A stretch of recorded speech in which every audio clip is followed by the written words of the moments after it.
The proceeding will start shortly.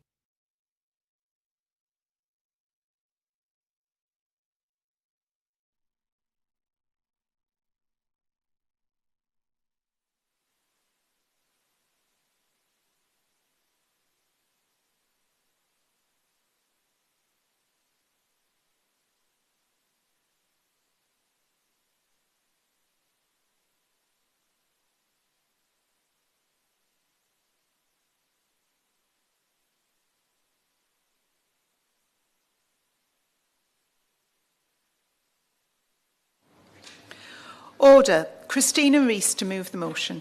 Thank you, Ms. Elliott, and it's always a pleasure to serve under your chairpersonship. I beg to move that this House has considered E-petition 640062 relating to carers' allowance. The petition was started by Alistair Adam and has 13,914 signatures. It asks the government to increase carers' allowance to 35 hours a week at the minimum wage, and specifically that the government increase the amount of carers' allowance to match pay for a full-time job. Unpaid carers eligible for carers' allowance receive £76 and £75 a week to provide at least 35 hours of care to people in receipt of certain benefits. This amount is almost £300 less than someone earning the national living wage would be entitled to, and that many unpaid carers must give up work to provide care. And being a carer can also have a significant impact on carers' well-being and lifestyle.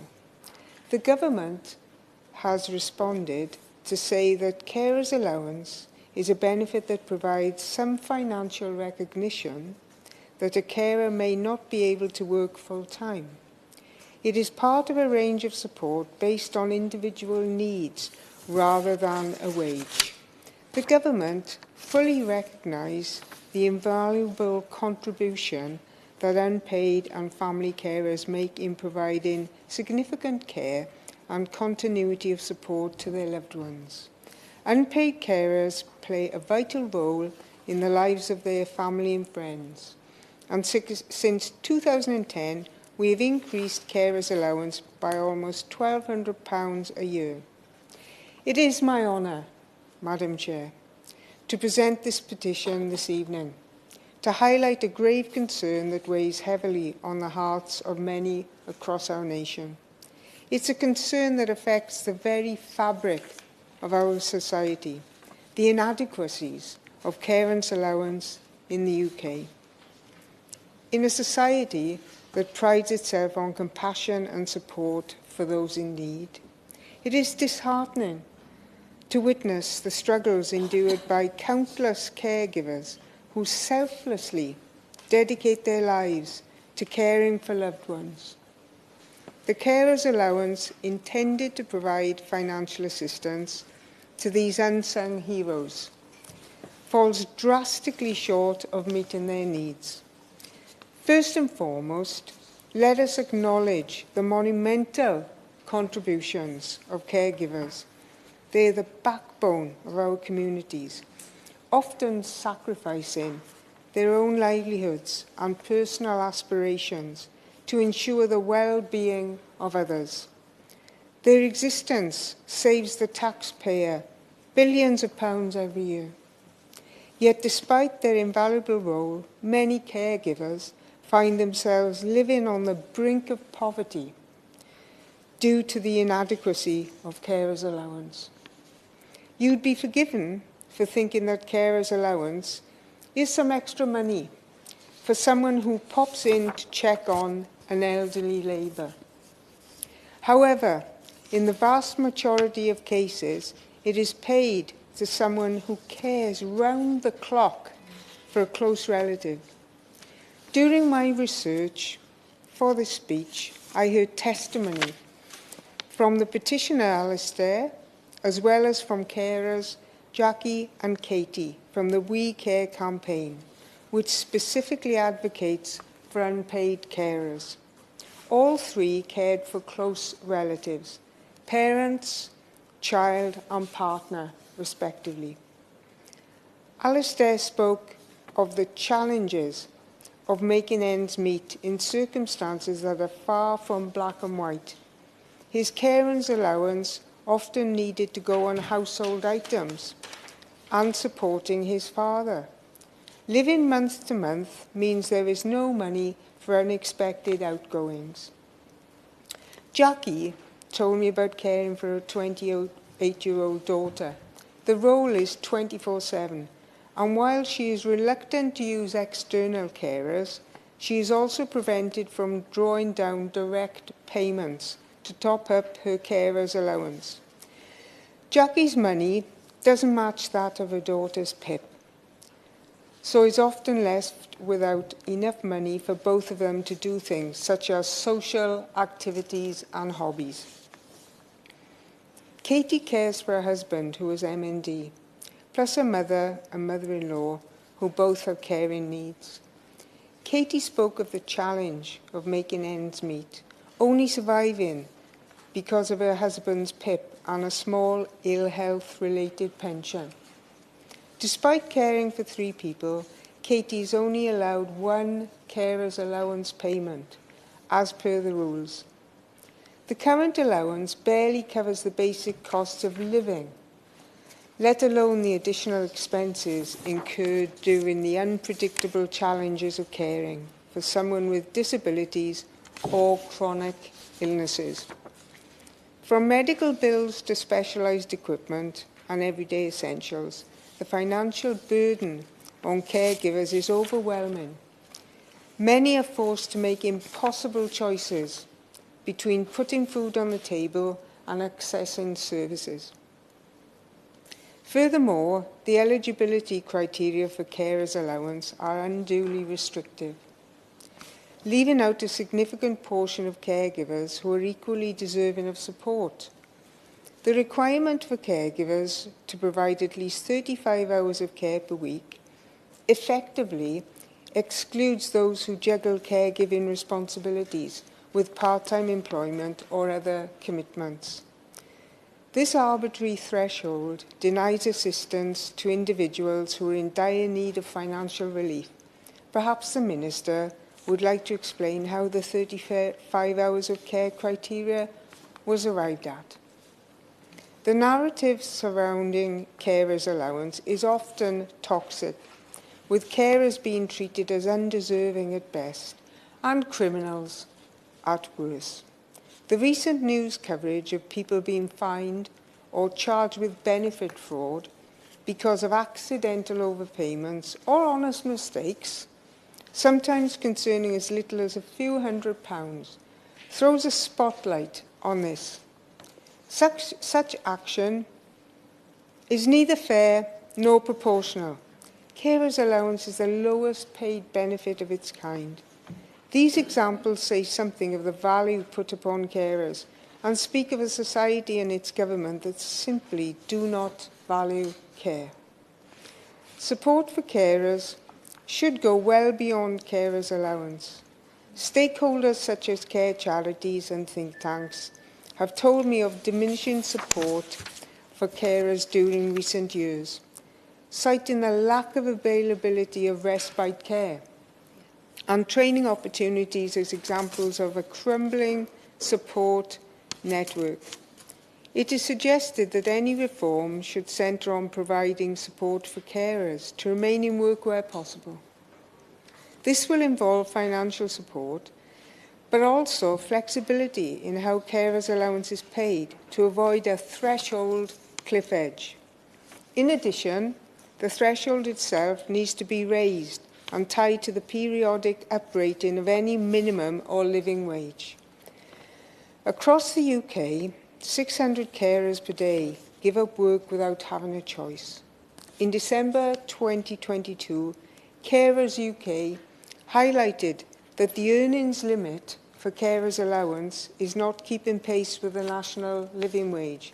They said, over the last 4 years, the number of hours carers have been able to work alongside receiving carers' allowance has shrunk from just under 15 hours a week in 2019 to roughly 13 hours and 20 minutes from April 2023.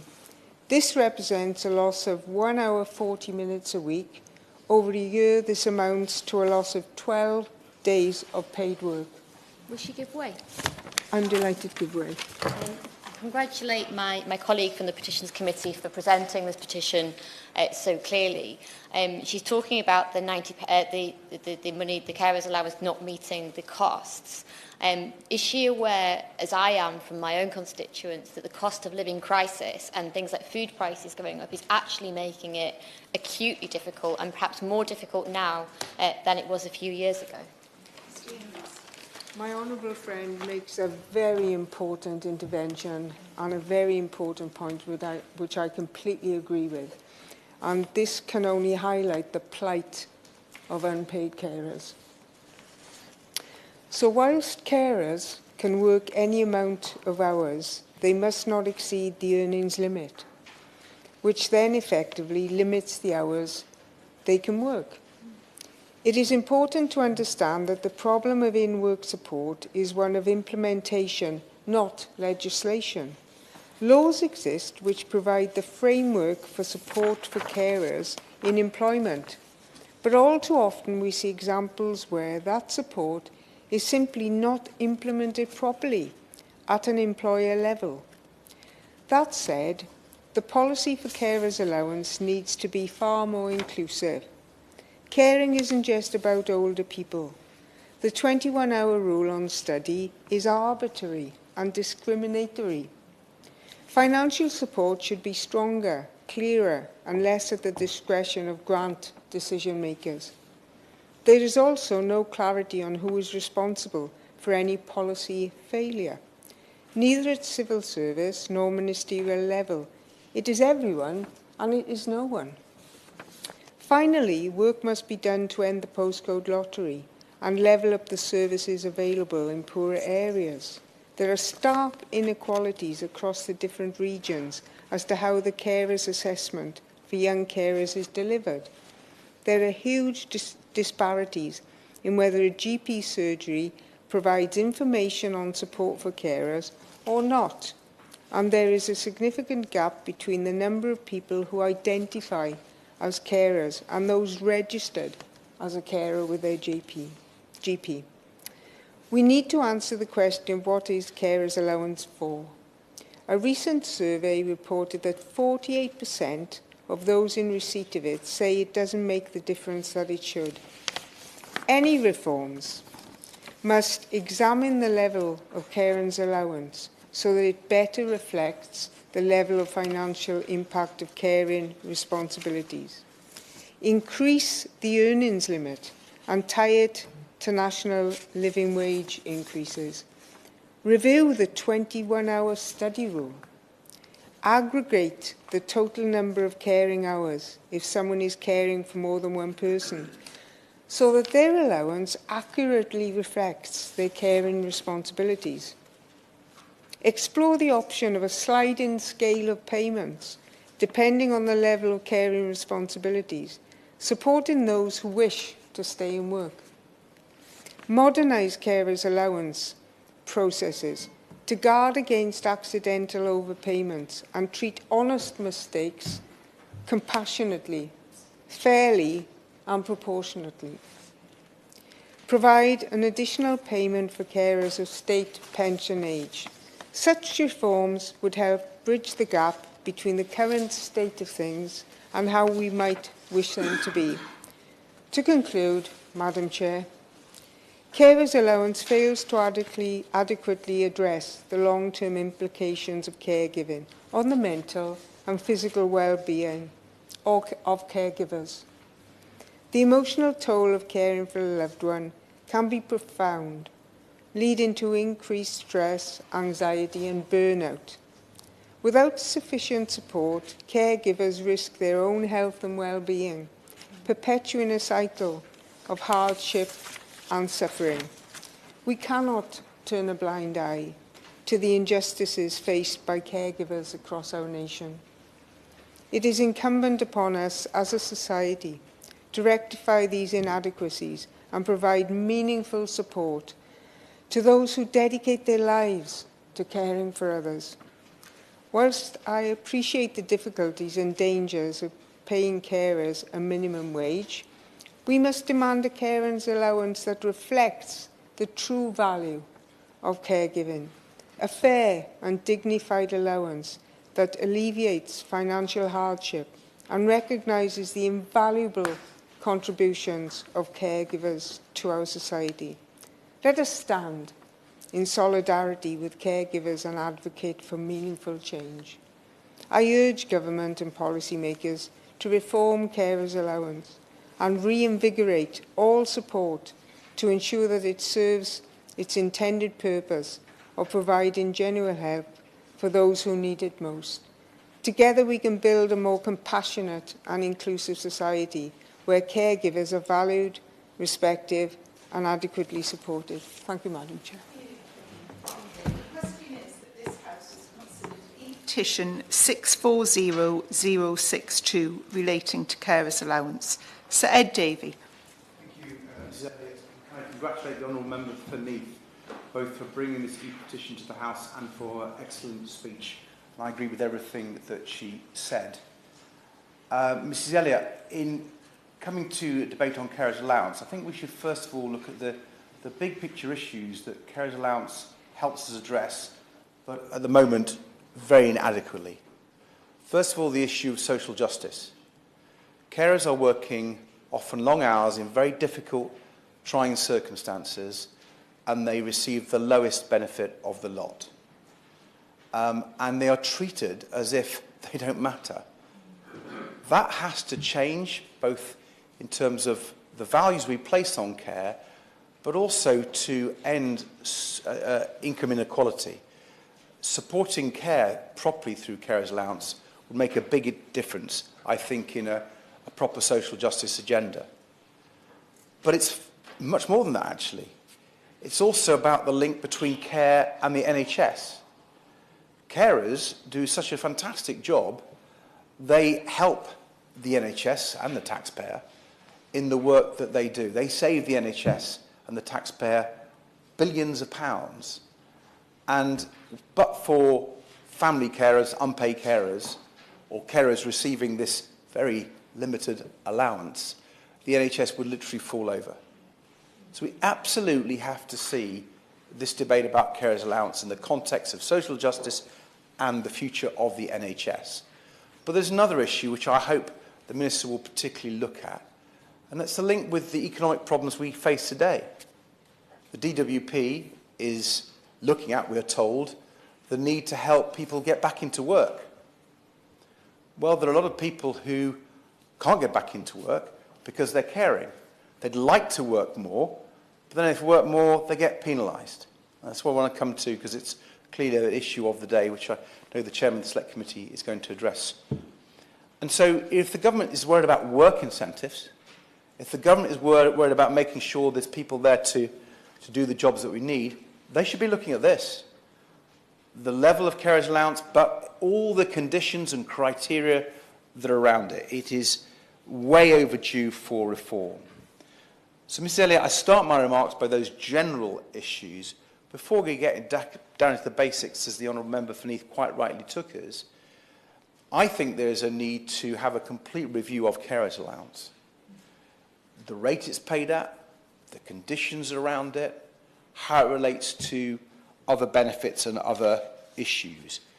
Let me give you one or two examples. The issues of age. You know, people, as the Honourable Lady said, who are in education, with the 21-hour rule, can't do it. Now, that's discriminating against young people. And young carers need support even arguably more than any other form of carers. And so the interaction between education, and I would even go below 16, actually, because some young carers are basically doing a full-time job as well as their GCSEs and their studies. We need to look at that. We need to look at it for people over their pension age. The last Labour government, to do credit to it, began to do that. But I think we need to take that further, because some pensioners are working incredibly hard and doing really stressful jobs and are ineligible for carers' allowance. So we need, I think, Mrs. Elliott, a full-scale review of carers allowance, and we need that urgently.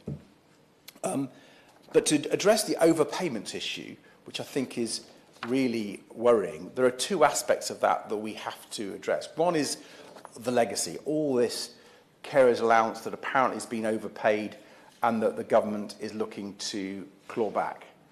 I think that's a big legacy issue which we need to look at, and I'd like to ask the Minister some questions about that, because it's clearly an issue which you've all got to face up to and try and tackle. And then there's the issue of trying to stop the overpayments coming up in the first place.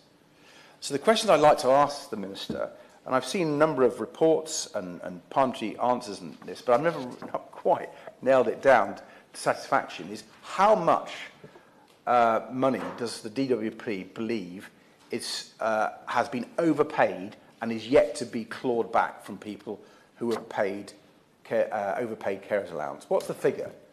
What's the debt? We've seen different amounts. What's the cumulative total going back however many years that the DWP is worried about? How big is this problem, in other words? Give us a size to it so we can try and get a feel for it. So how much is owed? And the people who were overpaid, how much were they being overpaid? Because I've seen figures from the Carers UK and some parliamentary answers that the vast bulk relates to people who are overpaid just a little bit, £2 a week. And because of the cliff edge, they have to pay the whole stuff, the whole amount. And if they've been overpaid by an average of £2 a week for a year, they're having to pay back the whole lot. I mean, the cliff edge problem is creating an absolute total injustice, and everyone can see that on all sides. So let's have some more figures from the government, let's have some more transparency so we can understand this. And I hope the Minister can go into more detail. For example, how many of the people who are overpaid did the DWP know were being overpaid and they didn't alert them? Because we read in the press that the DWP is aware of this sometimes and for whatever reason doesn't notify them. Now, trying to claim back money from someone who you've overpaid, they weren't aware of it, but you were and you didn't tell them. I mean, there's something really wrong there, Mrs. Elliott, to compound the errors. So we need to really understand some of this information, and I hope the Minister's got it at her fingertips, because we really need to if we're going to come to a view about how we deal with this huge problem of the overpayments legacy. I don't think there'll be a single member of this House or the other place who thinks it's right to pursue some of these overpayments for some of these people. It really beggars belief in many cases. And my final point, Mrs. Elliott, goes to the fact that overpayments are still happening on a regular systemic basis. Because of the cliff edge problem, which the Honourable Member for Neath quite rightly touched on, it's happening by accident every single day. And the government, as the Honourable Members mentioned, was warned about this. There was a National Audit Office report in 2019. The government admitted it was a problem. The government said it was going to fix it. And here we are, and it's not been fixed, and it's got worse. So we do need to understand how the government is going to address this to make sure this problem just doesn't even get worse and worse and doesn't keep re-occurring. You know, we read that it's a terrible big IT system. It's going to cost millions to fix to get the IT system right. Well, why should carers be penalised because the government can't get its systems right? That doesn't look right to me. The government's got to sort it out, and in the meantime, treat carers fairly. So, Mrs. Elliott, I'm really keen to hear others in their contributions. I just hope that we can come together on this, realise that carers are getting a raw deal, that it's bad for inequality, bad for the NHS, bad for our economy, and we urgently need first a fix to deal with the problems we have at the moment, but then a long-term fix so this is sorted out once and for all. Sir Stephen Timms. Thank you very much. I want to congratulate my honourable friend for opening this important debate on behalf of the Petitions Committee in the very good way in which she did that, and it's a pleasure to serve with you and the Chair, Ms Elliott. The Work and Pensions Select Committee is taking a very close interest in the discussions around carers allowance. I'm delighted to see my honourable friend the member for Oldham East and Saddleworth here. She's taken a lot of interest in this, but I have a particular personal interest in this debate because my constituency accounts for the largest number of signatures on the petition, 73. So I thought it was particularly important for me to be here. But as others have said, for the best part of 2 decades now, the Work and Pensions Committee and its predecessors have been calling on the government to reform carers' allowance, including the rate at which it's paid. There was a 2008 Select Committee report valuing and supporting carers, which concluded that carers' allowance was outdated, should be radically overhauled at the earliest opportunity to recognise the contribution that carers make. Well, that earliest opportunity still hasn't arrived. Challenges raised in that report remain unaddressed 16 years later. We know the department has conducted research to support policy development on carers' allowance.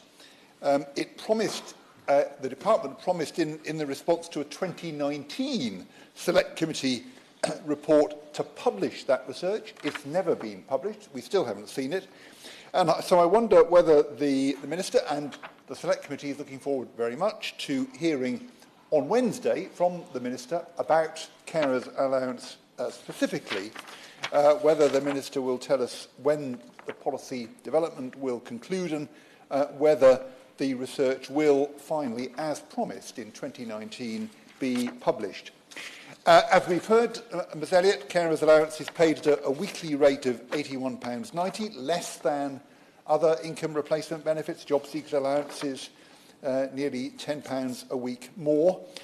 In my committee's inquiry, a recent inquiry on benefit levels in the UK, we heard that carers' allowance was paid at too low a rate and that carers often had to cut back on food, were struggling to make ends meet as a result. And last month, in a one-off evidence session we had on carers' allowance, we heard from Terry Curtin, a full-time carer for his father, and he said of caring and of receiving carers' allowance, and I quote his words to the committee, "I'm tired of struggling.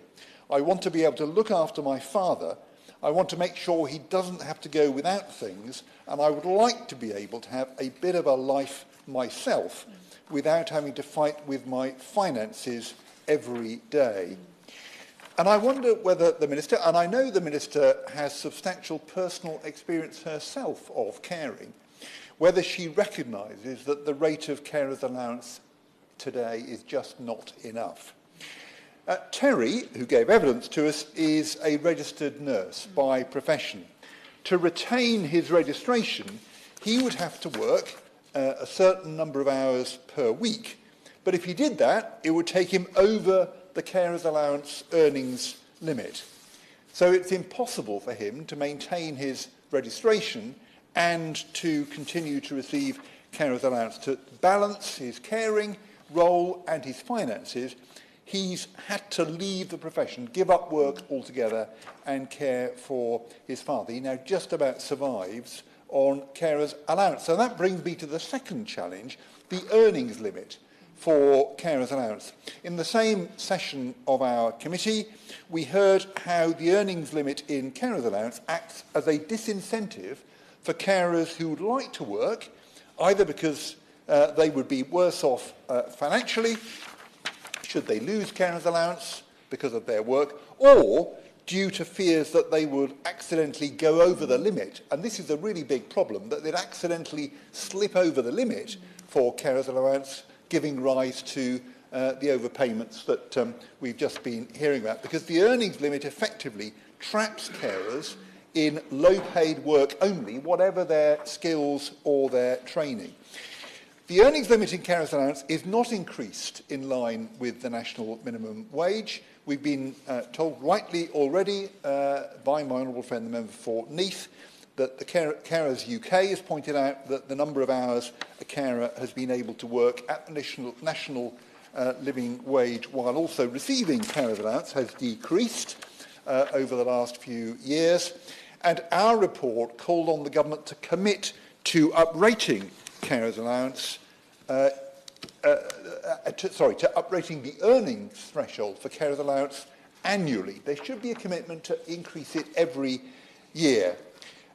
Now, this very similar point was made in the 2019 report, and in its response, the government said that it would look at the findings from the research, which I've referred to, with an open mind, consider any changes to the earnings limit to be a priority. But since then, nothing has happened. So I wonder if the Minister can tell us today whether there are plans to review how to increase the earnings limit in carers allowance. For example, linking increases each year with rises to the national living wage. We've also heard, rightly, that the earnings limit is just one of several eligibility restrictions, and another is the 21-hour rule. That prevents carers in full-time education who are in 21 hours or more of education a week from claiming carers allowance. And Carers UK made the point to our committee last month: if you're a young adult carer, you have to choose between getting education and qualifications and getting some financial support. They added, that is not right. It will affect people for the rest of their lives. And I wonder if the department has looked at the effect of that 21-hour rule specifically on young carers, on young adult carers, including on their opportunities later in life. The restriction on learning and caring is being lifted, we understand, in Scotland, with obvious advantages for young carers. And my final concern, Ms Elliott, is overpayments, and we've touched on this already, featuring in recent news reports. It is not a new issue. Our predecessor committee published a report on it, specifically on this, in 2019, and data from the department shows that in the year 2022-23, the department was pursuing over 30,000 overpayments of up to £2,000 and over 7,000 payments over £2,000, including 36 overpayments of more than £20,000. Now, how has the department allowed overpayments clearly covering, in some cases, quite a few years, to accumulate? The department knows from HMRC real-time information what people are earning, and it can stop payment of carers allowance to those who are no longer eligible. And indeed, the response to the 2019 report, the government's response to that report, confirmed there is an automatic notification when weekly net pay exceeds the carers allowance earnings limit. And yet the department does nothing, allowing people to build up instead these huge overpayments, and then it prosecutes them. Now, that surely cannot be right to carry on in that way. I recognise the Minister may not have the detailed data for the 2023-24 year, as we've been given with 22-23, but it would be very helpful if she could ask officials to provide that to the committee in the coming weeks. So, Ms Elliott, I very much look forward to the Minister's response and also to her appearance before the committee on Wednesday, where we will have an opportunity to explore these issues in further detail. Margaret Greenwood. Chairmanship this afternoon, and I congratulate my honourable friend, the member for Neath, on leading this really important debate on behalf of the Petitions Committee. I would also like to thank my constituents in Wirral West who've signed the petition that we're debating today, which calls on the government to increase the amount of carers allowance to match pay for a full-time job. Unpaid carers provide vital support for those they care for, be it a family member, a friend or a neighbour, and they make a huge contribution to our society in general. It is therefore really important that they're valued properly. As the petition points out, many unpaid carers have to give up work to provide care, and being a carer can also have a significant impact on carers' well-being and lifestyle. Census data suggests there are around 5.7 million unpaid carers across the UK. However, research from Carers UK in 2022 estimated that the true number of unpaid carers could be as high as 10.6 million. It is thought that 1 in 7 people in the workplace in the UK are juggling work and care. We know that many unpaid carers have faced enormous pressure on their personal finances as a result of the cost of living crisis. This has caused stress and anxiety for them, and many have been forced to cut back on essentials, things like food and heating. Some have suffered extremely severe financial hardship. According to the Carers UK website, 44% of working-age adults who are caring for 35 hours or more a week are living in poverty. Carers UK have highlighted research from Petrillo and Bennett, which shows that unpaid carers in England and Wales contribute a staggering £445 million to the economy every day. That is £162 billion per year. That's a huge amount of money. And as things stand, unpaid carers can get £81.90 a week if they care for someone for at least 35 hours a week and that person receives certain benefits. It is therefore unsurprising that there are calls right across the country for a significant increase in this. The Carer Poverty Coalition, set up by Carers UK and made up of over 130 national and local organisations coming together to campaign to end poverty amongst carers, has said that the next government must commission a full review into carers' allowance and its eligibility rules to ensure that it adequately values and supports carers. They say that the review should include, among other things, increasing the level of carers' allowance so that it better reflects the level of financial penalty carers incur, exploring different payments for people, providing 20, 35 and 50 plus hours of care to take account for the intensity of caring, the provision of an additional payment for carers of state pension age, and the scrapping of the 21-hour study rule, which stops anyone who is studying for more than that amount of time a week from claiming carers' allowance. These are all very reasonable and important aspects that should be included in such a review. I would also, in particular, call for an end to the cliff edge situation, which faces carers who are also in paid employment. At the moment, someone can only receive carers' allowance if they earn £151 a week or less after tax, national insurance and expenses. If they go over that amount, even by 1 penny, they lose their entire benefit entitlement. This is leading to a situation where there are carers who are unwittingly going over the limit and so becoming ineligible to continue claiming the benefit. This will be particularly the case right now as the national minimum wage has gone up this month, and I urge carers to check their entitlement as a matter of urgency. I would also ask the Minister, what is the government doing to ensure that all carers in paid employment are aware of this? Written parliamentary questions that I tabled last week have revealed that currently the government is seeking to recover a total of 156,300 carers' allowance overpayments. That's over 10,000 more than at roughly the same point when I asked this information last year. The vast majority, more than 58%, of these are for amounts up to £1,000. The 300 cases are for amounts over £20,000. That the government has failed to get a grip on this over the last year is shameful. They are leaving increasing numbers of carers facing mounting debts without taking the necessary action to stop this.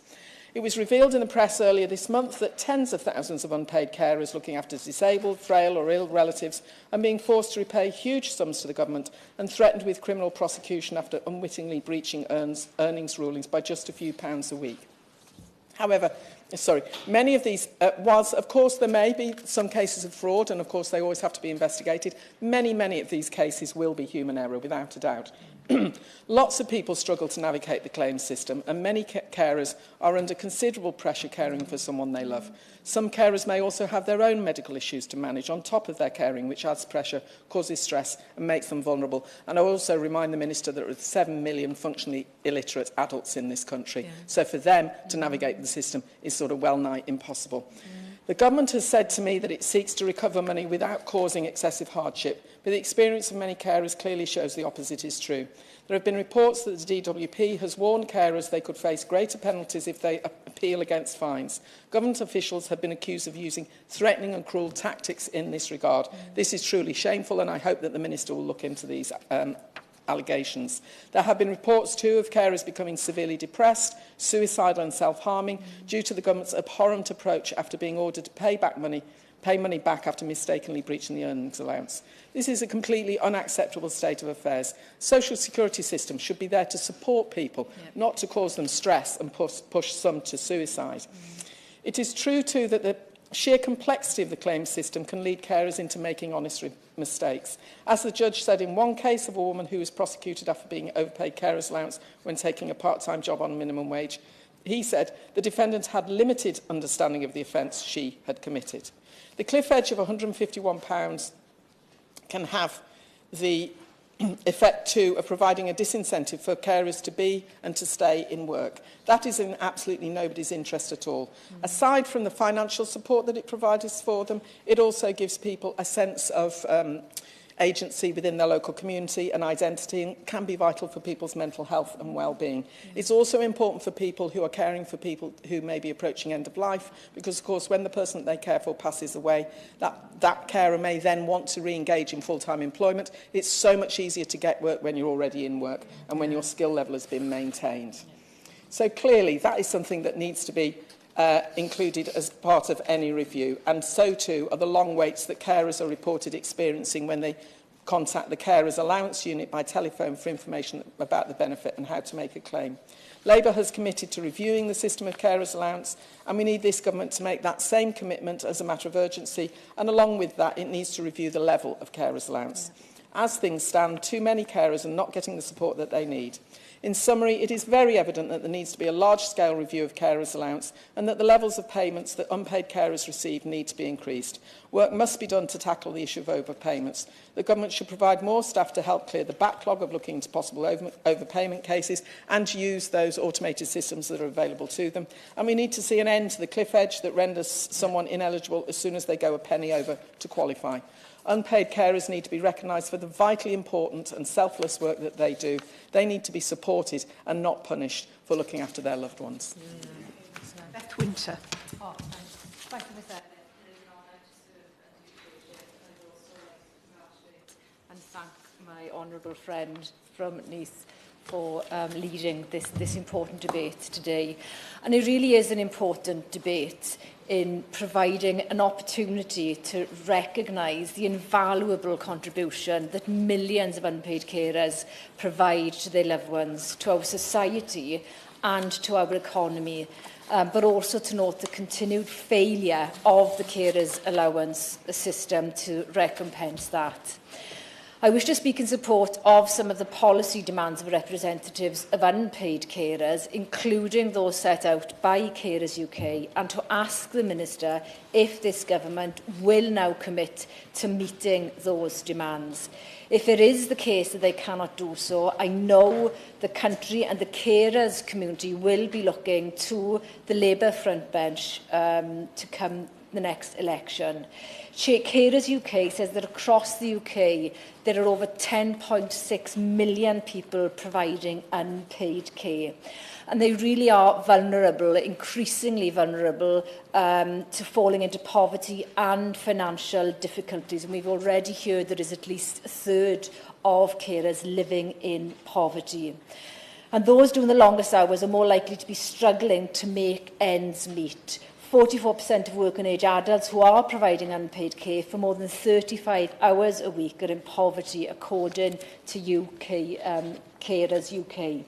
And they estimate the value of unpaid care provided by carers was estimated, as my honourable friends already indicated, at £162 billion per year in England and Wales.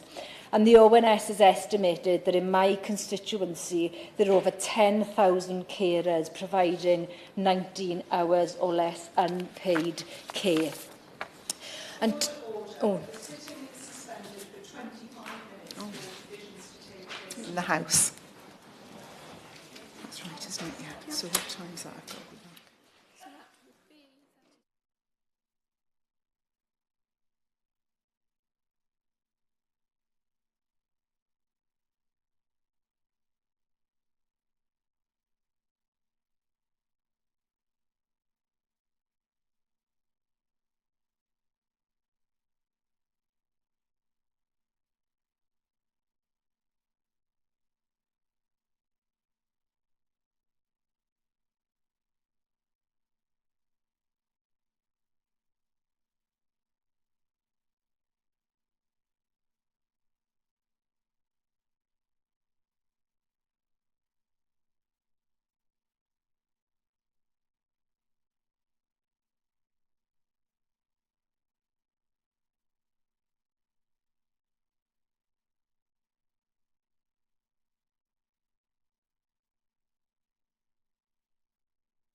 The sitting is resumed. The debate may now continue until 7:55.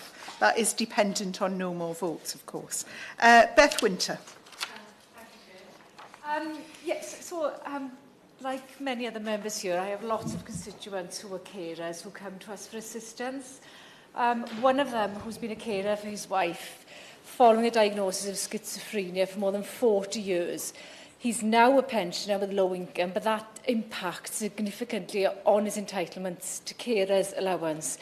And another constituent cares for a grandfather, and she had her carers allowance revoked for exceeding the income threshold and due to a period of financial difficulty and mental health impacts before we intervened, when the DWP actually confirmed that her payments should not have stopped, and she did receive over £1,000 back. And I do worry how many carers do not access support and advice and may be underpaid significantly, as well as the issue with regards to overpayments.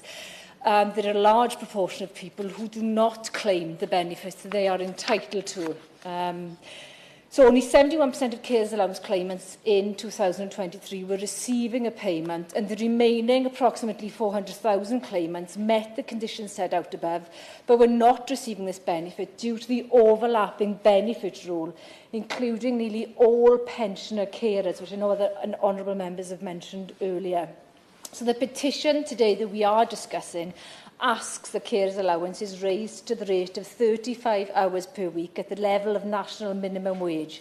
This would equate to £400 per week. The government's response says carers allowance is, and I quote, a benefit that provides some financial recognition that a carer may not be able to work full time. But should someone earn more than the £151 per week, they lose all access to carers allowance. And this is the cliff edge situation that others have mentioned today. This is only around 13 hours work at adult national minimum wage, and the number of minimum wage hours that can be worked before hitting the threshold has declined in recent years. This is completely inadequate, but also unacceptable, and is in need of urgent reform. And that is why the government must commit to improving carers' allowance. Now, I've previously spoken in the House about how the Work and Pensions Committee has called for an increased earnings limit and the introduction of a tape, and we've got the chair here today of that committee who has spoken about it in much more detail. And I've also said the uprating of a carers' allowance needs to be synchronised with the real living wage. Carers UK have set out a number of demands ahead of the election.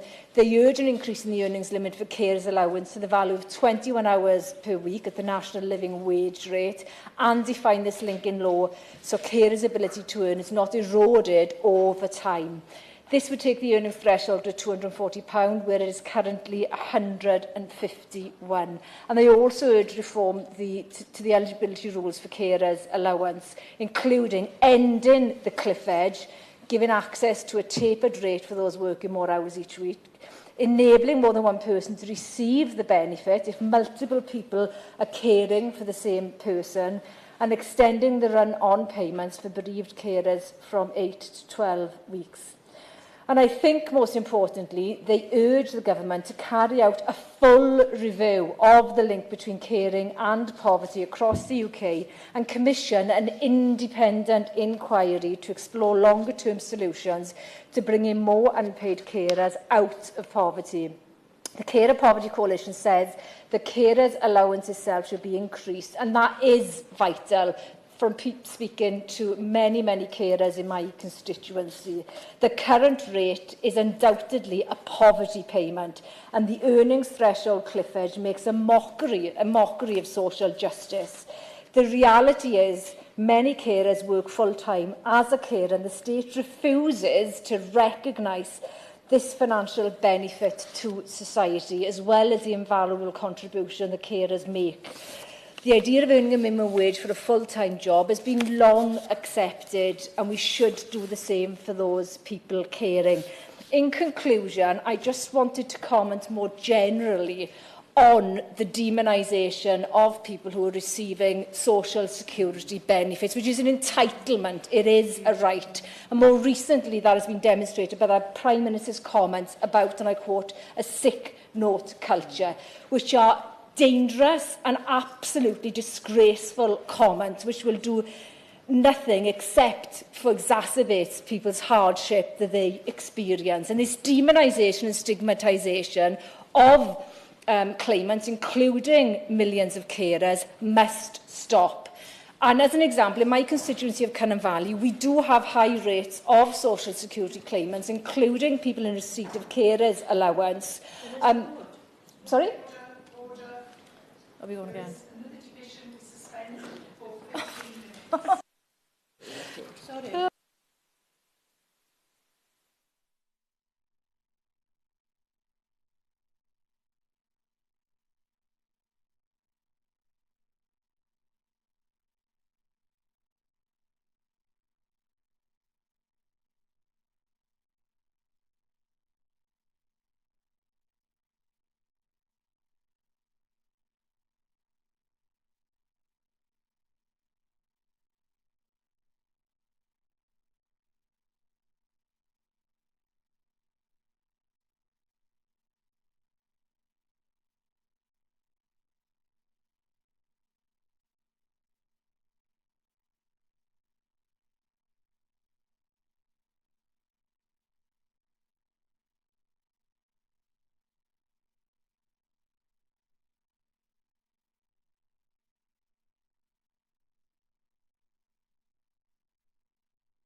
Order. The sitting is now resumed and this debate will now continue up until 8:20. I call on Beth Winter. So as well as carers allowance currently being a poverty payment and in need of fundamental reform, I was going to conclude with a few general comments regarding social security and carers benefits and assistance more generally.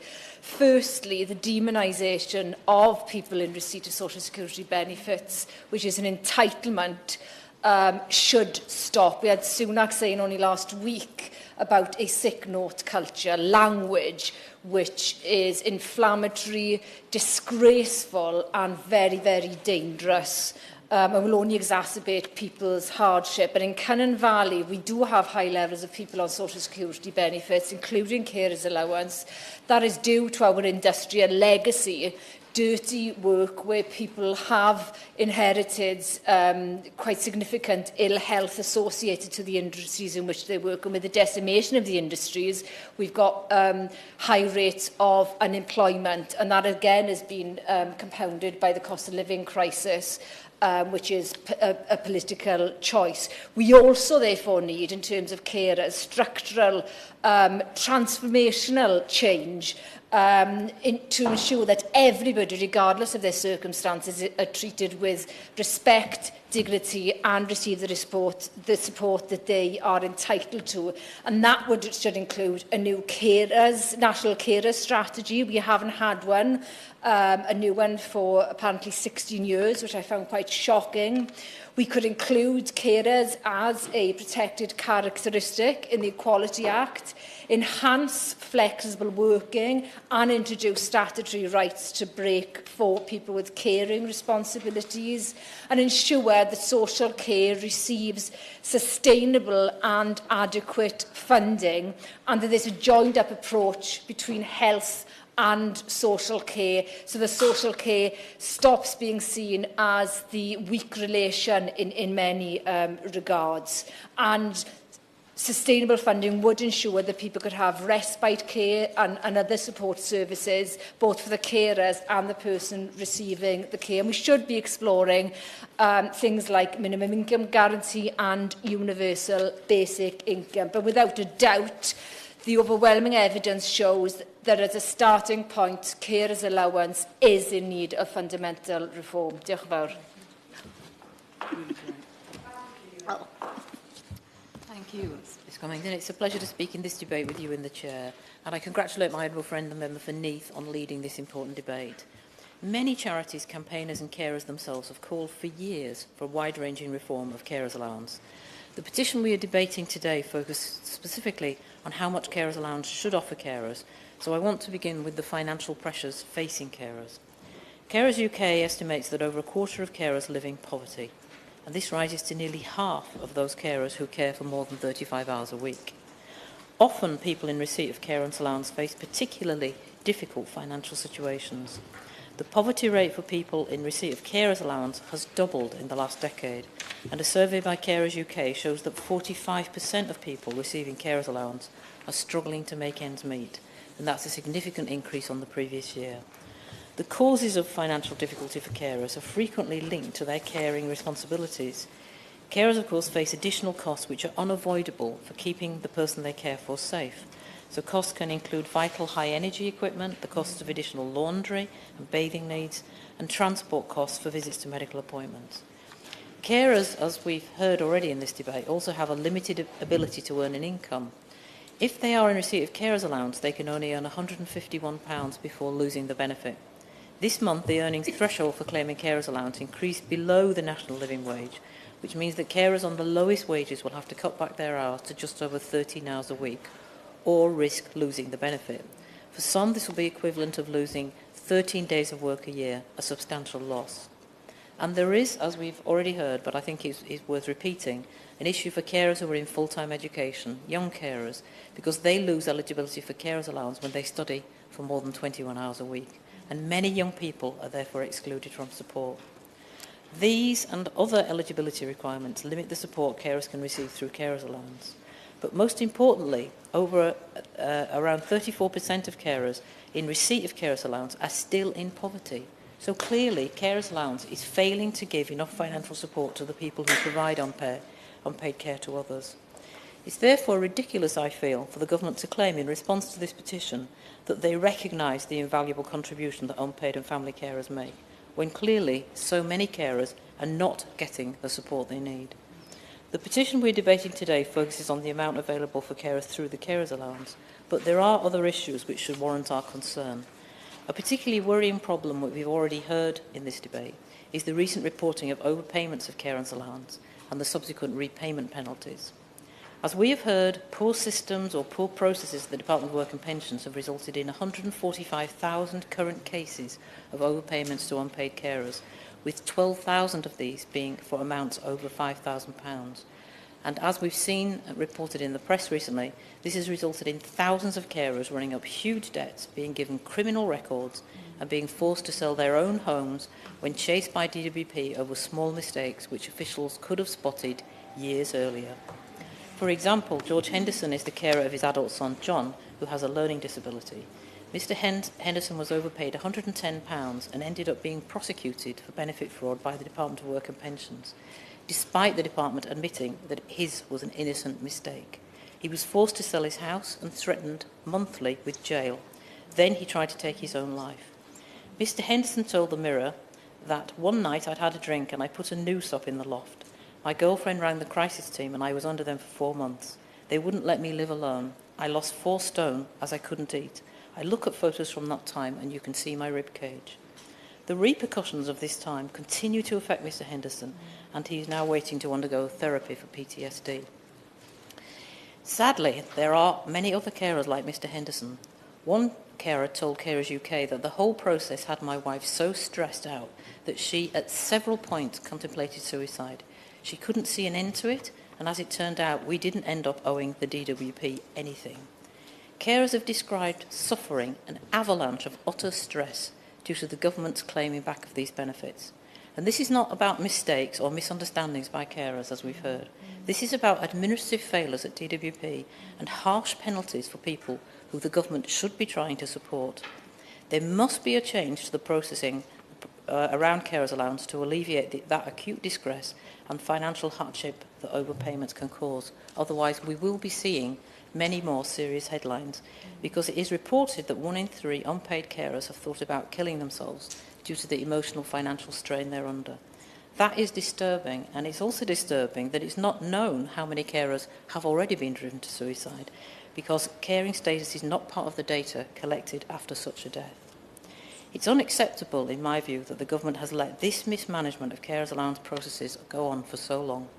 Both the Work and Pensions Select Committee and the National Audit Office warned of this situation 5 years ago, yet the number of overpayments today remains just as high. I'm glad that Labour has committed to reviewing the system of carers allowance and would look to reform DWP policy on carers allowance.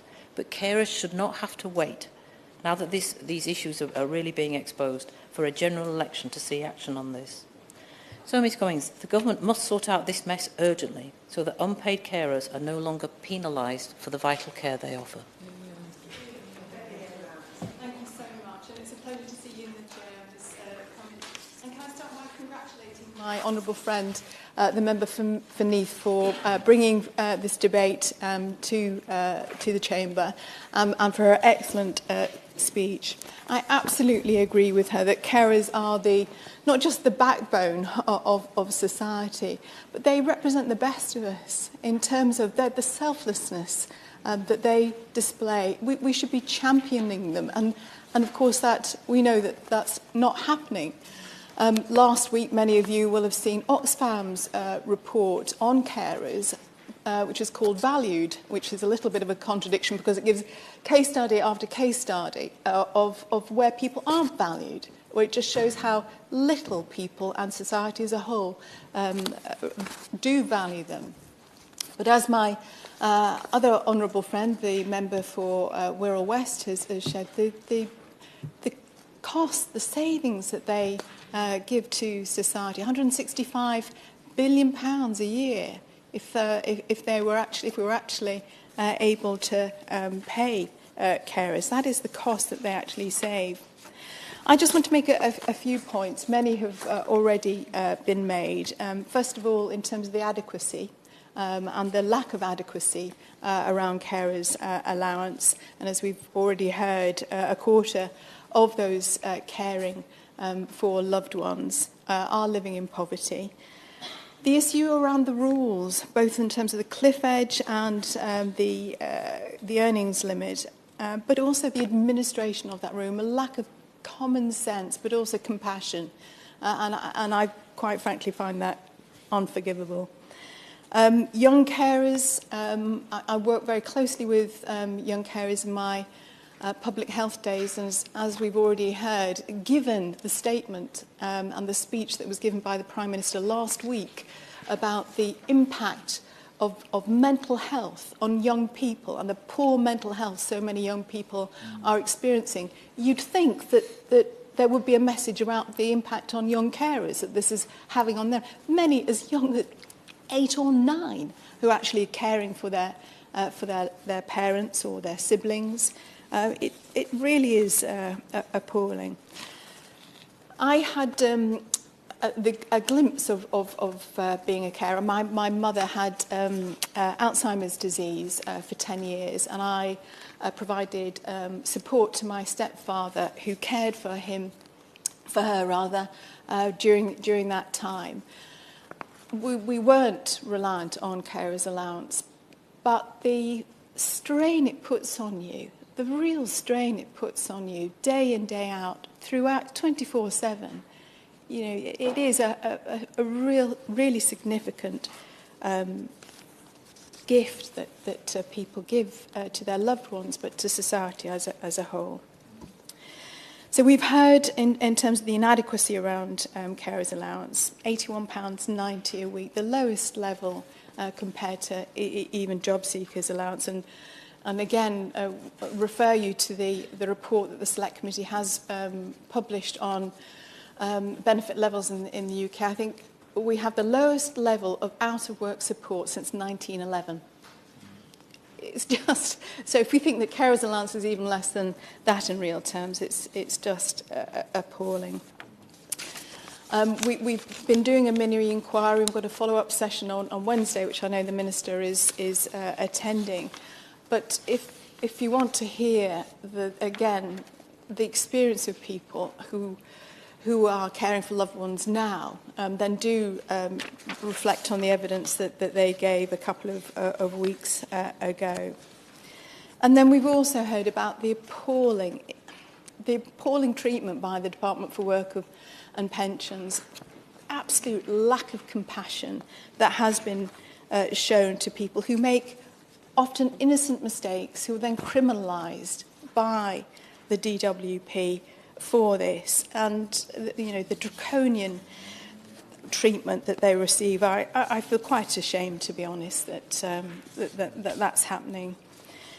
The problem with overpayment, as we've heard, is exacerbated by the unfair cliff edge, and as I say, the administration of these ridiculous rules, which really do need reforming.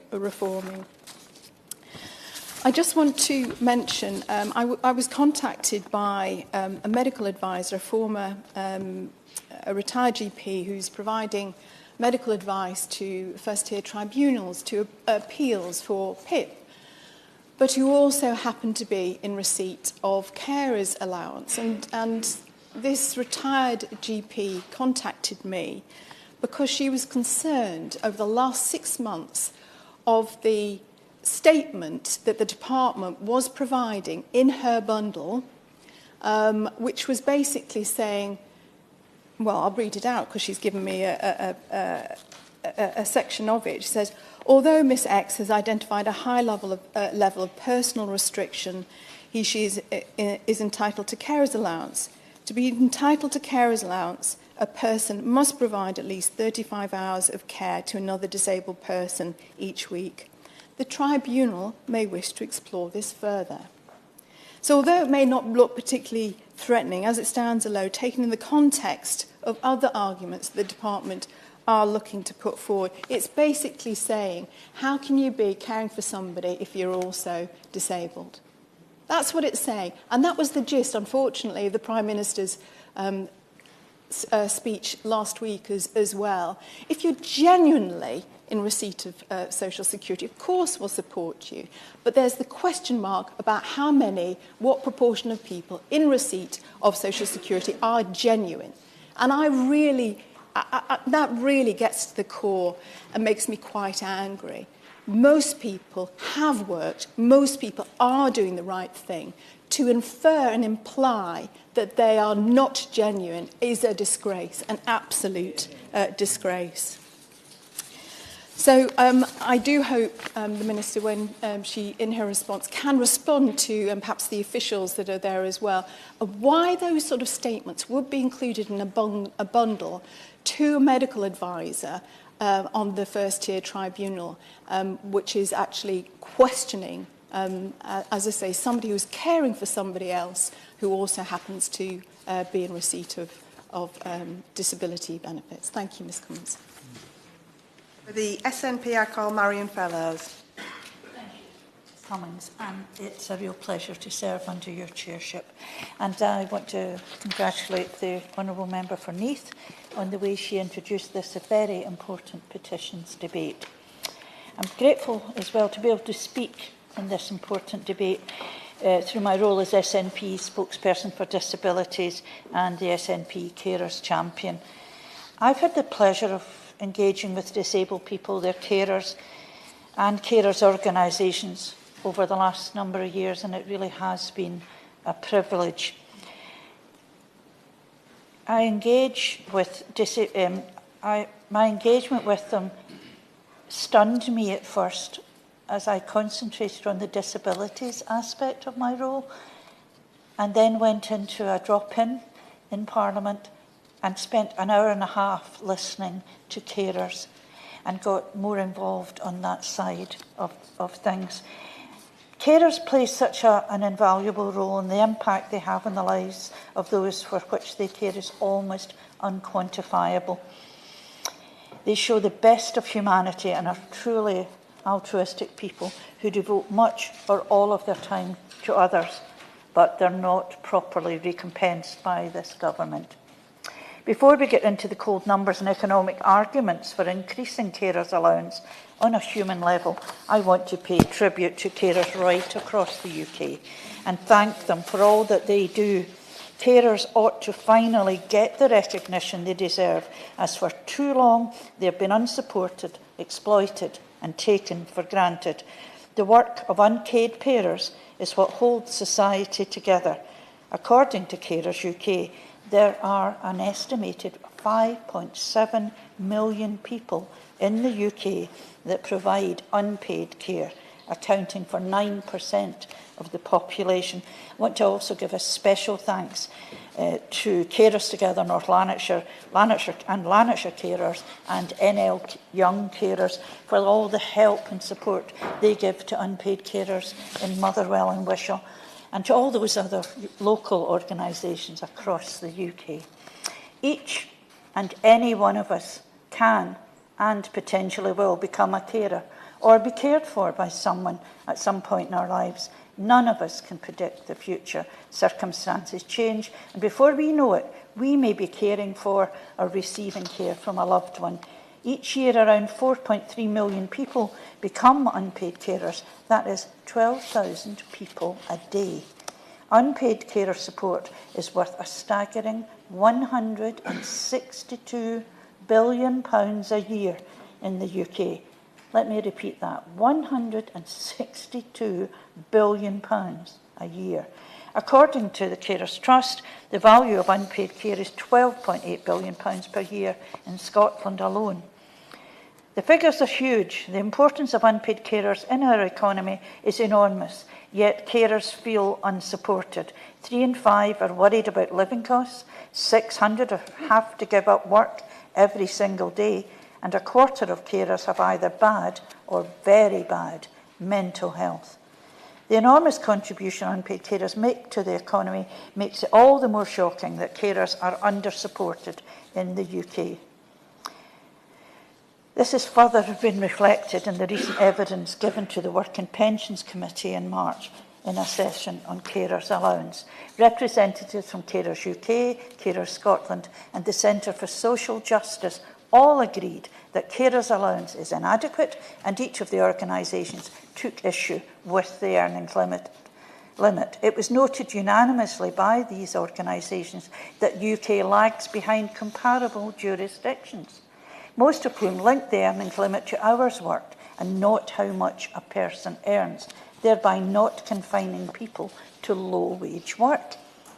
Ahead of today's debate, a number of organisations have been in touch to highlight to me the dire situation that carers find themselves in much of the United Kingdom. The MND Association have said that 90% of those who care for people with MND feel that the welfare benefits they receive do not meet their needs as carers. Meanwhile, the MS Society, who are part of the Carer Poverty Coalition already referred to, and this week marks MS Awareness Week, conducted a 2022 report into the friends and family of those with MS, where only 17% of the respondents were in receipt of carers allowance.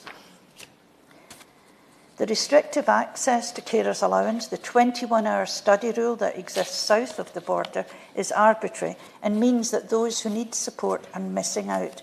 The UK government should follow Scotland's lead by removing the 21-hour study rule and enacting measures like the Scottish Young Carers Grant.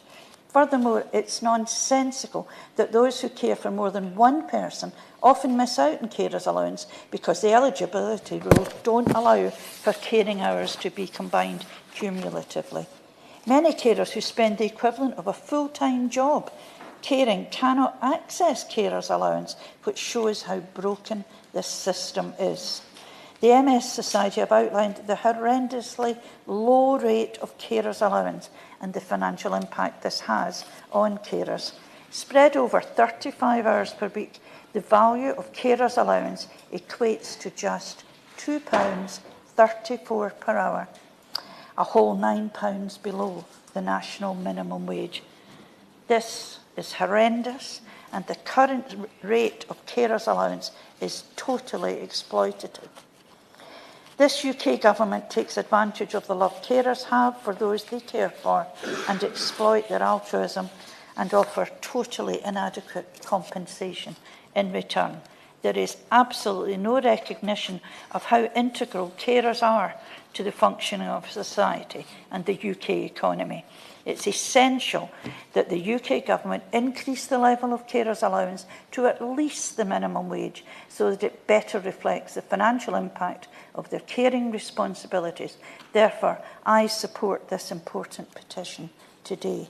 Coupled with the Carers Leave Act 2023 that I supported, which recently came into force, a move to increase carers allowance to minimum wage would demonstrate that the invaluable work of carers is finally receiving some of the recognition it deserves from the UK government. But more should be done. The government must increase the earnings limit to ensure that carers can work and earn if they are able to and wish to. The rhetoric from this government always focuses on getting people back into work and reducing economic inactivity, but they do not follow up their hollow talk by actually putting support mechanisms in place. Whether it's for disabled people or, in this case, carers, there is workforce potential that is not being tapped into because of lack of adequate support.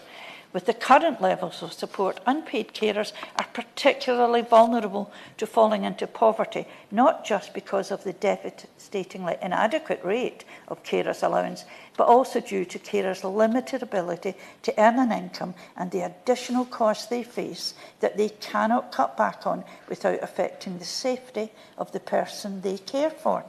This includes costs like taking the person they care for to hospital, keeping their home at a safe minimum temperature, charging essential medical equipment for their loved one and doing extra laundry. This perfect storm of lack of recognition, lack of proper financial support, risk of poverty, all whilst caring for a loved one, leads to high levels of stress and can have a significant impact on the mental and physical health of the carer, seriously impinging on their own quality of life. In turn, this increases the carer's own need for treatment, support and services in order to help them cope. The SNP Scottish Government has taken action to mitigate the substandard levels of carers' allowance by introducing the Carers Allowance Supplement in 2018. It's paid half-yearly and it's £288.60 in 2024. A trifling amount, you might think, but for some carers that makes a huge, huge difference. There's also a young carers package offering discounts and opportunities for all young carers aged 11 to 18. And the Scottish Government funds Carers Trust Scotland to run the Scottish Youth Young Carers Festival to allow young carers to take a break. Since its launch, the Scottish Government has made 920,000 Carers Allowance supplement payments, totalling around £255 million. In Scotland, we'd like to do more, but we're limited to the strict confines of budgetary constraints following cuts to the block grant. In an independent Scotland, more could be done to improve the lives of carers. Despite this, the Scottish Government continues to recognise the huge contributions that carers make to society. And in November 2023, as I've said, we launched the Carers Support Payment, which will replace this. This is the main Scottish social security benefit that will replace Carers Allowance in Scotland. And Scottish social security treats all claimants with dignity, fairness and respect. The Carer Support Payment has been developed to deliver an improved service designed with carer and support organisations to meet the needs of those who use it and providing links to wider services to help carers access the support they are entitled to. Working within a fixed pocket money budget, the Scottish Government has continuously tried to mitigate cruel Westminster policies in order to treat carers with the respect they deserve.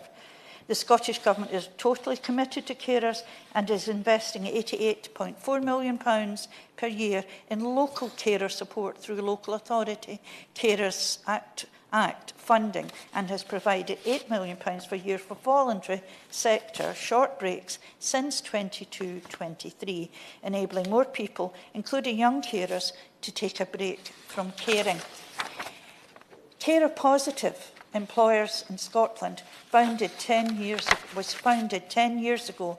I'm one of its members, as I believe we as MPs and MSPs should do all we can to promote this excellent scheme, which helps employers do their bit for carers they employ and gives good advice. It's time, I think, that the UK Government follows suit with some of these initiatives and shows carers the recognition and they deserve and gives them the financial support they need. We've heard this afternoon of carers being harassed and penalised for overpayments made by DWP, adding insult to injury. Will the Minister look at this? Will she also commit to responding positively to the DWP Select Committee reports in a timely manner and to stopping the cliff edge situation carers face re-benefits? Mr. Vicky Foxcroft. Thank you, and it's a pleasure to serve under your chairship, Ms Cummins. I'm grateful for the opportunity to respond on behalf of the Shadow Work and Pensions team. And I will start by congratulating the Honourable Member for Neath on securing this afternoon's debate. I'd also like to thank the thousands of people who signed the petition which triggered it, and in particular the Honourable Member for East Ham having the largest amount of constituents supporting it, which doesn't surprise me with the work that he does as chair of the DWP Select Committee.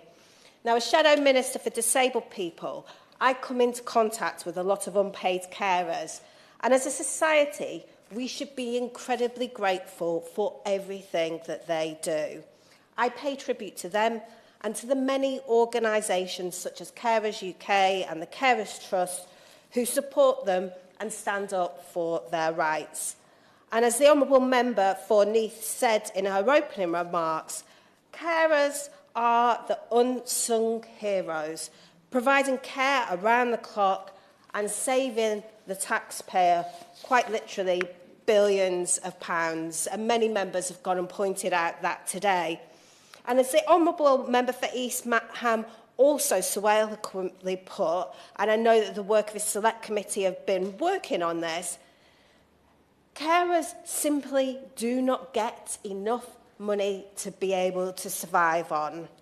And as we've already heard, there are around 5.7 million unpaid carers in the UK. And as the Honourable Member for Wirral West pointed out, 72% are women and 44% of those who are working age and providing full-time care live in poverty. Carers should not be living, surviving in poverty. And to be eligible for carers allowance, an individual must provide at least 35 hours of unpaid care per week. And the person they care for must be in receipt on certain benefits.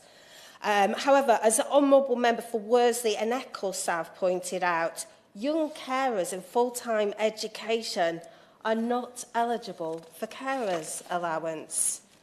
Now, the main route to qualifying is now via personal independence payments. 3 words which strike fear into the hearts of many people. And I'm sure everyone here will have PIP horror stories from their constituency casework. And I could talk all afternoon and very late into the evening about the problems with it. But I'll leave that for another time. And I do know that we've had many debates on this. Now, Chair, as others have already said, this debate is especially timely given the recent stories we've seen in the press about carers' allowance overpayments. Those in receipt of the benefit are allowed to have a second income from a job, but there are strict limits on how much they can earn, currently £151 a week. And if a carer's income rises above that level, for example through working a few extra hours, they forfeit the entire benefit. And this results in an overpayment which the DWP then seeks to recover. Repayments build up incredibly because even if the weekly earnings limit is exceeded by as little as £1, claimants automatically become ineligible for the entire carers' allowance. Now, as the Honourable Member for East Ham's committee rightly have asked whether the government can uplift the earning limits paid, and I hope the Minister can inform us as to the government's thinking on this early evening. Now, I know we'll have all seen recent examples in the press of people who have been forced to repay thousands after breaching the income threshold by as little as a few pounds a week. Just as disabled people and those with long-term illnesses often describe feeling demonised and humiliated by the benefits system, sadly, so too do their carers. The government needs to urgently investigate the overpayments issue and to outline what steps it is taking to make sure it doesn't happen in the future, including publishing its report in full. And as the Honourable Member for Cynon Valley also pointed out, some people are not receiving the benefits that they are entitled to. But in order to ensure that unpaid carers are getting the support and recognition they deserve, we need to look beyond the issue of carers' allowance. And as the Honourable Member for Oldham East and Saddleworth so aptly pointed out and shared her experiences of the strains it puts on families, providing that essential support to their loved ones. So a future Labour government will transform social care for older people, children and disabled people, alongside our 10-year plan for change and modernisation of the NHS. Labour will deliver a long-term plan for reform of adult social care that will lead to a world-class national care service.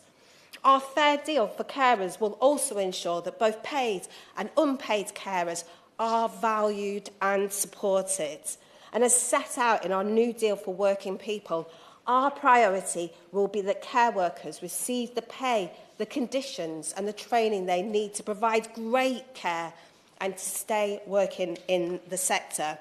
We will establish a new partnership with families who care for their loved ones to ensure they do not put themselves at risk simply by looking after other people they love. We will also support unpaid carers by introducing the right to flexible working and provide time away from work for caring responsibilities. Join up services and support so families do not have to battle their way around the system, and give people in care homes a new legal right to see their loved ones. So in concluding, I just want to quote something that the Honourable Member for Cynon Valley tried a few times to get to say in during the conclusion remarks. We need to stop the dehumanisation of benefit claimants, such as those who access carers' allowance, who we all know add so much to this country.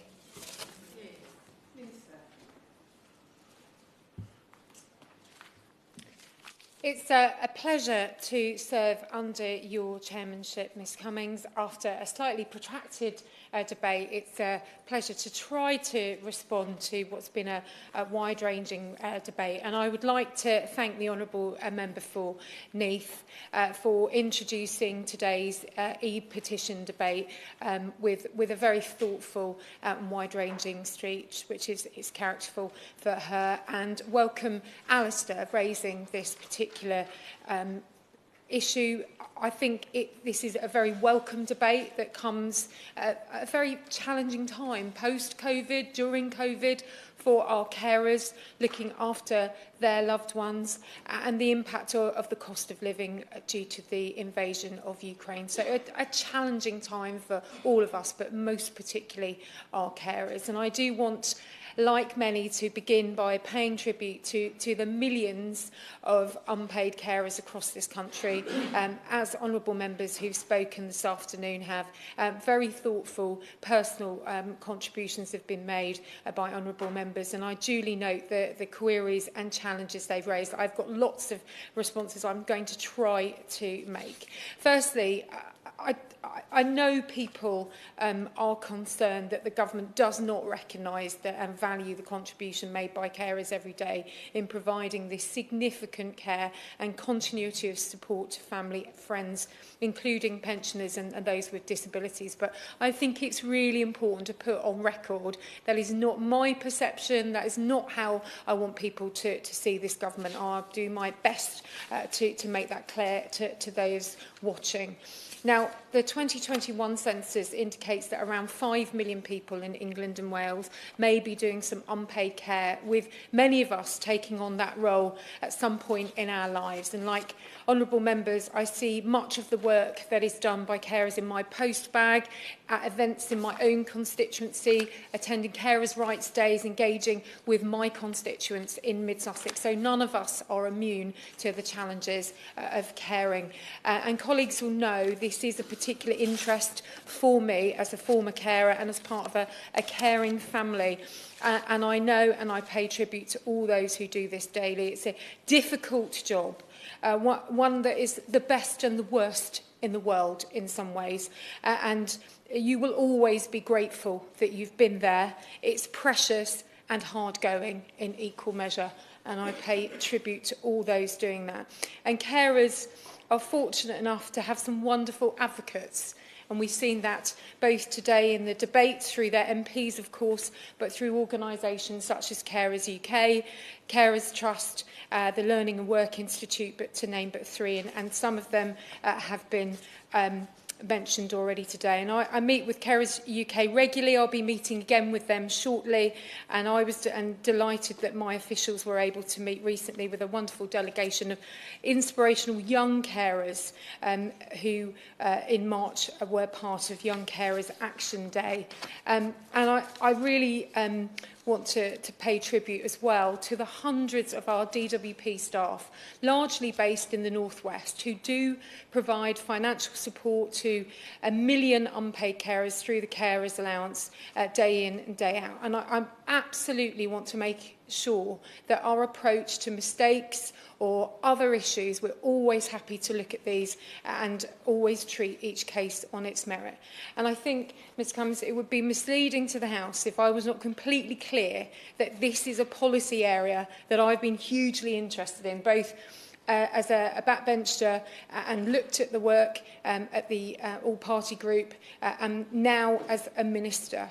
So I have been acutely interested in these matters, and since coming to this role I can be clear with the House this is a matter that I have been examining. So I do genuinely welcome this debate today, and I want to support those unpaid carers to do some of the work, paid work that they love to do and want to do and continue to do themselves, something for them, something that they can balance alongside their commitments to their loved ones, the people they're looking after. And we have, of course, legislated to ensure that employees will be entitled to 5 days unpaid care leave per year and will be supported through a more flexible working in the workplace. And I say to employers listening, job design, supportive conversations, encourage employers to be part of acknowledging this invaluable role. This is a community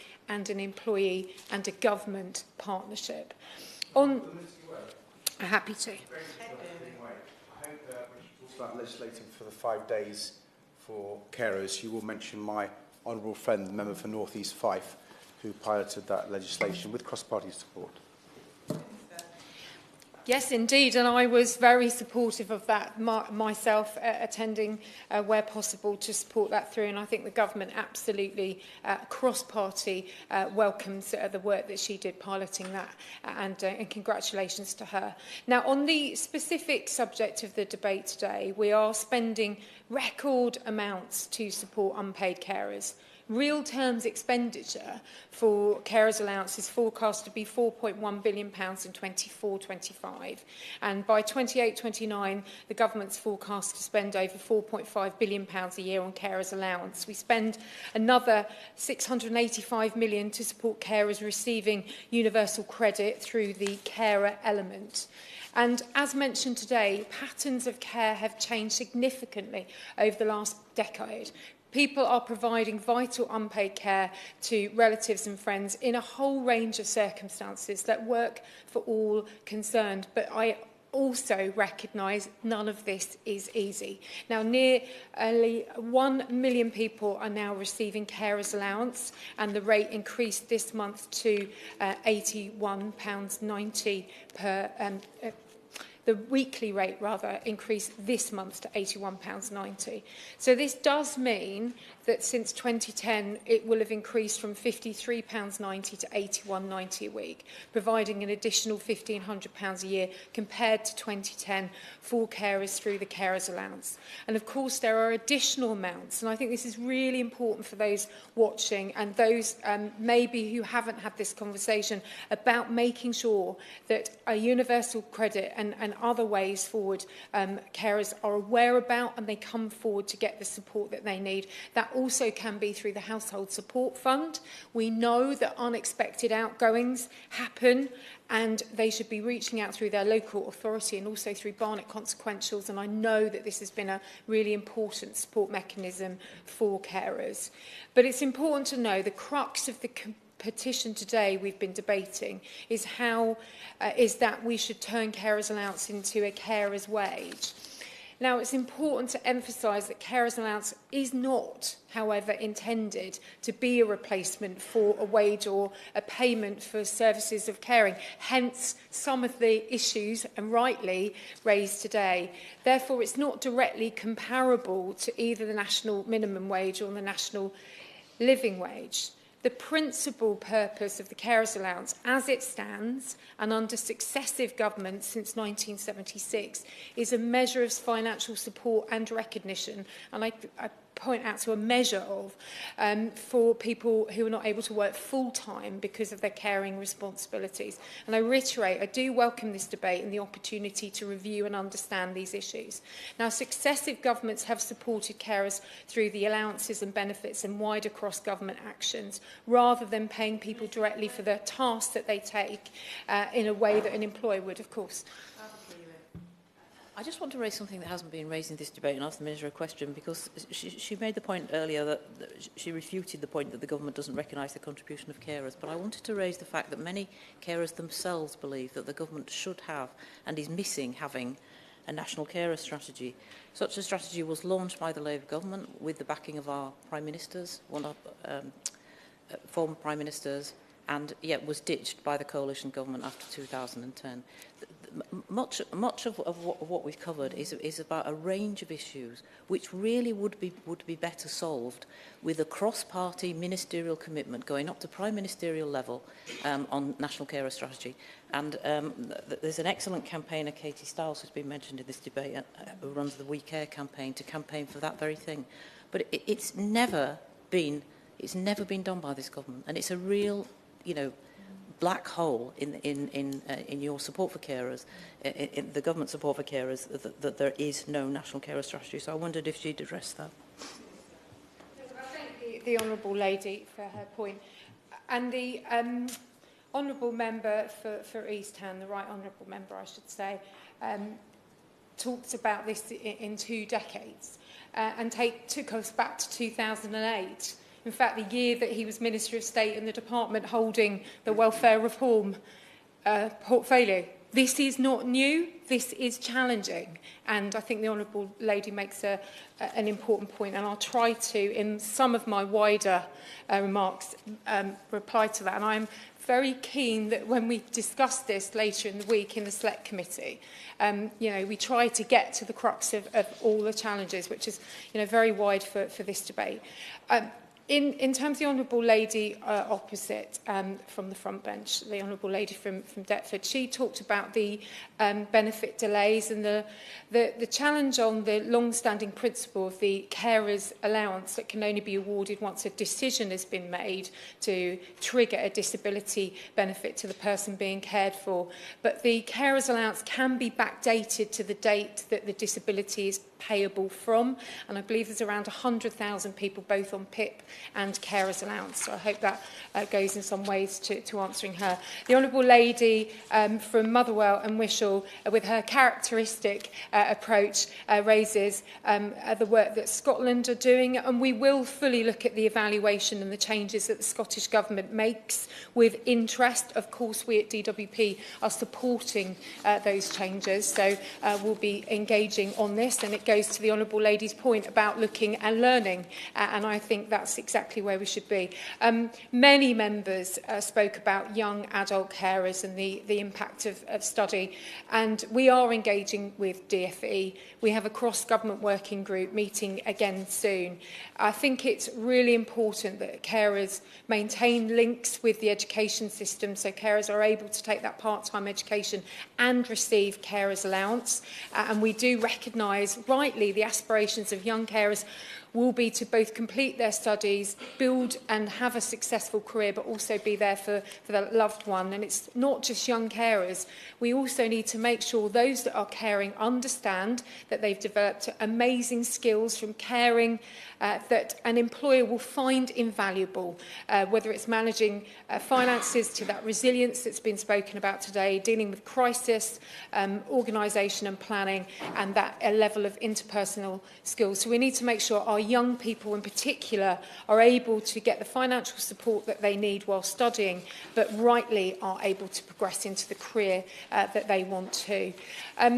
In terms of the query around the latest data on overpayments, now our most recent statistics is that carer allowance overpayments relating to earnings and employment represent about 2.1% of our £3.3 billion of carers allowance expenditure. So it's approximately around £70 million, but I will welcome the opportunity to discuss this further with the Select Committee later this week. Now, there's been so much in yeah, of course. She could respond specifically to the point that I raised, quoting from the government's response 5 years ago to the Select Committee report. Paragraph 20, I'll just read it. It says, the VEP service receives the same information Universal Credit receives from HMRC, and notification is automatically received by VEP when the weekly net pay exceeds the carers allowance earnings limit. The VEP service then applies a series of rules to determine if a VEP alert should be sent on to the carers allowance unit to action. What is very puzzling, I think, is the department knows when it's being overpaid, but it seems it isn't doing anything. What's the reason for that? Right Honourable Gentleman, I was just coming on to overpayments and obviously what's been in the press. And I'm not the leading minister when it comes to the fraud side of this policy, but obviously we'll be discussing it on Wednesday, and I'm keenly looking at it in the round and working with him. And please note, there's a lot of interest there. There's always more to matters and more to discuss, but individual cases obviously we should refrain from.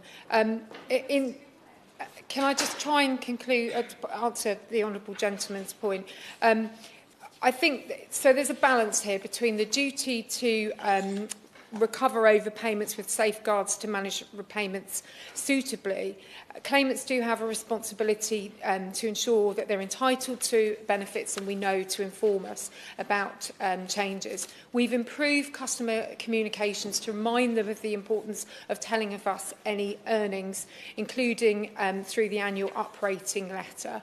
And also the Honourable Lady opposite mentioned about doing a couple of extra hours here and there where it can be balanced out using the process the Right Honourable Gentleman said, where we can show a pattern. Of course, we will always respond to that. But what he's talking about is getting upstream of this. But the issue is also, and I'm sure we'll get into the weeds of this somewhat on Wednesday, is about the expenses that can be incurred equally as well. So he is right to raise that there is a way of understanding that people may be in that situation, but of course there is expenses that can be part of that too. So I hope that gives him a partial answer, and I'll come to the Honourable Lady.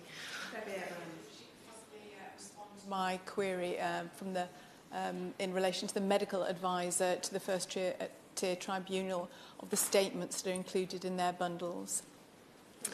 Yeah, I thank the Honourable Lady for that point, and I'll take that away. In terms of the NAO and the wider reports, I think, as I say on Wednesday, I think I'll be keen to try and explain a little bit more. It's quite complicated for this particular arena.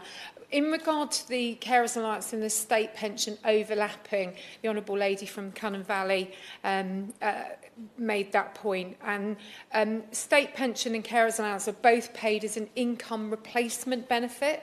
So the Carers Allowance replaces an income where the carer is not able to work full-time due to their caring responsibilities, while state pension replaces income in retirement. So for this reason, they cannot be paid together to avoid duplication of provision for the same need.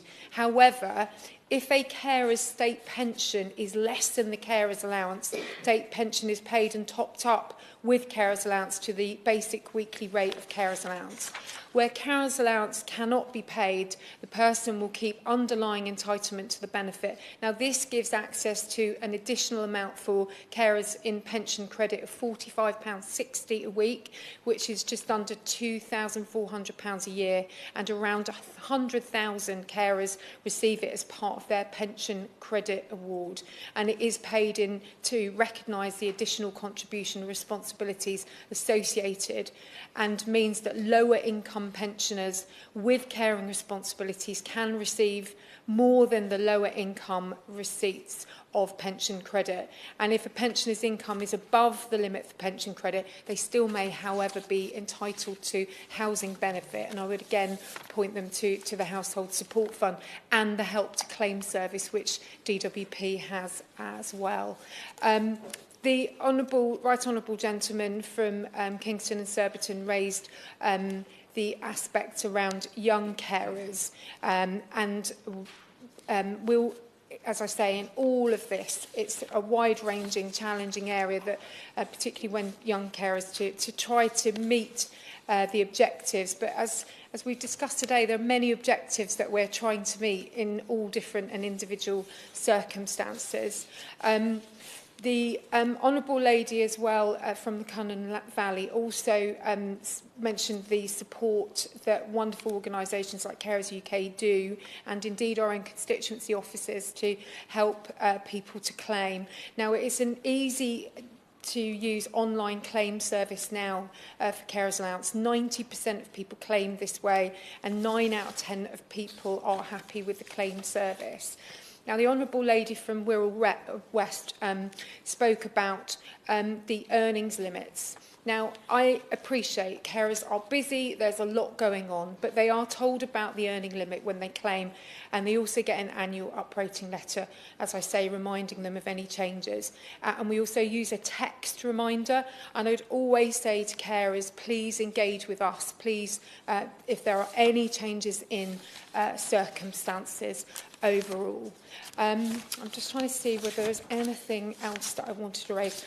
In terms of cost of living as well, we've supported hundreds of thousands of unpaid carers receiving means-tested benefits as well through the cost of living support, and also through support from their fuel bills. You know, as I say, it's been a difficult time, and delighted about that. Just trying to see if there's anything else that I was going to try to cover. Oh yes, the Honourable Lady from Neath rightly raised the 35-hour care threshold and asked how was it decided upon. This dates back to 1976 when carers allowance was first introduced. 35 hours was the average working week at the time, and the view was that caring for 35 hours, therefore you couldn't be working full-time. So therefore it was the basis on which the carers allowance support was introduced. And the Honourable Lady from Neath rightly raised as well the delivery of the carers assessments. I will ensure that ministers for the Department of Levelling Up, Housing and Communities are aware of what the Honourable Lady said in terms of those concerns. And it was mentioned just now, the carers strategy. Now, the government rightly is supporting unpaid carers, and some of this was covered in the social care plan, People at the Heart of Care. But as discussed today, and hopefully I've spelt out, there is a lot to look at, and the Chair of the Select Committee also mentioned the research. Now, I've been looking specifically at that research in preparation for this session and the wider policy as a whole, and we're really carefully considering the right time to publish it. I found it extremely helpful and enlightening, and genuinely it is helping in policy thought and development. And I would just remind before I close, Ms Cummings, because I'm certain I'm over my time, that carers allowance and many carers doing some work receiving universal credit for those receiving UC, the 55% taper rate, and any applicable work allowance will help ensure that people are better off in work. That's been raised today. 90% of those receiving the UC carer element who are declaring earnings have a work allowance for those with a disability or a child indeed. That might be the situation they're in. I just wanted to note the commitment from the opposition in terms of reform of carers, and it's the first time that I had seen this, so it's pretty recent, and prior to that I know it had been a focus around earnings rules, so I'll take a look indeed about what others are promising, because as I say, some of this dates back to 1976, some of it for over 20 years, and I think we've spoken today about a picture which is mixed and challenging. Yeah, of course. Thank the Minister for giving way, and also really glad to see that she's been re-promoted, something we actually forgot to go and mention in the debate. Happy to go and send her all the stuff in terms of our, you know, what we're looking to do. And of course, you know, more than happy if the Conservatives want to pinch some more of our policies in the future. Thank you very much to the Honourable Lady. The point was made today by the Chair of the Select Committee about having an open mind on this policy, and I think hopefully I've shown today that I very much have an open mind. So to conclude, we do appreciate this government that society relies on unpaid carers. It is the most challenging, fulfilling and difficult job. We recognise those challenges that they're facing. We are helping carers to stay in paid work, but there is more to do, and I think I've spelled that out today, and the opportunity to work with employers in a flexible labour market is very appealing, and there's more to build on. We're spending record amounts on carers allowance. We're providing unpaid carers with the help and support they need and deserve, and if they aren't getting that, please do come and talk to us. Our team are there to support you. And we will keep carers allowance under review as we do with all benefits. Thank you. Cristina Rees to wind up. Thank you, Ms. Cummins. Nice to see you in the chair. There is agreement amongst all speakers in this debate today, including the chair of the Work and Pensions Select Committee, the official spokesperson for the opposition, the official spokesperson for the SNP, and everyone who's spoken today. I thank them all for their valuable contributions. I hope that the Minister, who I know is very magnanimous, will urge her government to review and reform all aspects of carers allowance that the petition, Alistair, and all speakers today have called for. And I'll say again how much I admire and respect all unpaid carers in the UK, and I thank them all from the bottom of my heart for what they do. And I thank the charities who support them. Carers are truly wonderful people, and they deserve to be recognised, valued and better supported by this government. And I hope that this government has listened today. Thank you, Madam Chair. The question is that this House has considered E-petition 640062 relating to carers allowance. As many as are of that opinion say aye. Aye. Of the contrary, no. I think the ayes have it. The ayes have it. Order, order. The sitting stands adjourned.